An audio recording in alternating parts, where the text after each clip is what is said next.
Direct देख सकते हैं वो हिस्सा कायनात का सिर्फ 5% है। कायनात में वो सब चीज़ें आती हैं जो हम टेलीस्कोप और लाइट के ज़रिए देख सकते हैं, मिसाल तौर पर सोलर सिस्टम और तारे।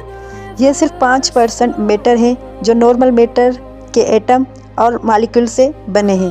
बाकी 95% चीज़ें इनविजिबल हैं और यही सबसे इंटरेस्टिंग पार्ट है। आखिर हमें 95% चीज़ें क्यों दिखाई नहीं देते? चलो एक्सप्लेन करते हैं। यूनिवर्स के 27% को डार्क मैटर बनाता है। ये नॉर्मल मैटर नहीं है, इसका कोई कलर, लाइट या स्मेल नहीं होता। फिर भी ये मैटर ग्रेविटी के ज़रिए गैलेक्सी और सोलर सिस्टम को स्टेबल रखता है। 95% से सिर्फ 25% डार्क मैटर कहलाता है। डार्क मैटर क्या है? डार्क मैटर एक ऐसी चीज़ होती है जो लाइट प्रोड्यूस नहीं करती और ना ही इसकी कोई रंग या रोशनी या खुशबू है। हम इसे डायरेक्टली देख नहीं सकते, लेकिन साइंटिस्ट ने इसके इफेक्ट से पता लगाया